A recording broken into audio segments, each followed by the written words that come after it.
It was a bright morning in Sidelick Town. Billy was helping Corey repaint the walls. Ray was taking a train ride. And Jeff had the morning off. He decided to get his shopping done. "Good morning, Gary," chirped Jeff. "Hello, Jeff," said Gary. "You seem happy." "I am right now," said Jeff. "Are you not?" "I'm not happy, you see," grunted Gary. "I usually make sure there are at least 5 apples in the basket. I filled it last night, and now 2 are missing," he complained.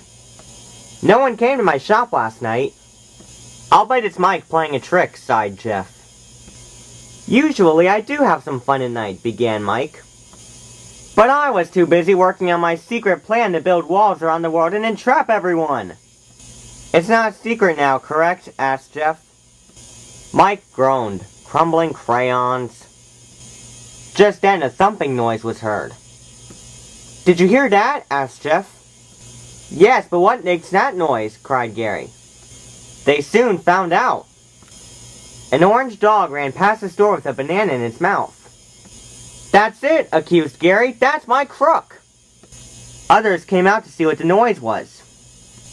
"I liked that banana," sighed Tommy. "That's a nice-looking dog," put in Billy, "especially with that ear." "Reminds me of my cat," smiled Ray, "except it's sneakier." "Dog food is in another store, puppy," laughed Oscar. "Which means he should stop robbing my store," shouted Gary. Jeff felt sorry for the robbed Gary, but also for the dog. "How about we just leave food outside so that he won't need to eat from your store?" suggested Jeff. "That would work for tonight," agreed Gary. "But that would mean we'd have to put out food every night for him." "And then if we stop," added Gary, "he'll just eat me out of house and home." "I'd be willing to feed him every night," offered Jeff. "That's a good idea, Jeff," said Corey, "but I can't have a stray animal running around the town in the middle of the night." "Gary, you can stay up tonight with food for him. Then you can take him somewhere that has enough food for him. Or perhaps the Little Lick will care for him." Jeff was worried. He had thought of keeping the dog himself, but he wasn't sure he was ready for such responsibility, or if the others would approve. So everyone went back to work. There was no sign of the dog for the rest of the day. But when night came, Gary brought out some pork. He wanted the dog out.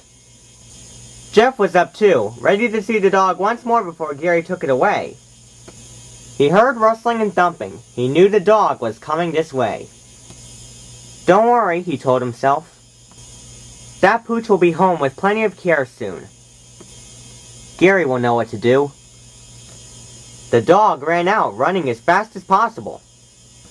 It stole the pork and made its way to the timeout bench, where Jeff was hiding. It paused and looked at Jeff. "He's so cute," whined Jeff. "What should I do?" Gary ran up to the mud, but Jeff jumped out. "Jeff," cried Gary, "what are you doing here?" "I'm going to care for this dog, Gary," declared Jeff. "I'll make sure he leaves your store alone. Could you just make sure it's okay with Corey tomorrow?" "Well, sure," said Gary. "I hope he doesn't drive you too crazy." But he didn't. Jeff once had a dog long ago and named this one after his old one. Jeff and Henry bonded quickly. And the others grew fond of him too. Even Gary admits that he's too cute to be angry at, even though he took the pork.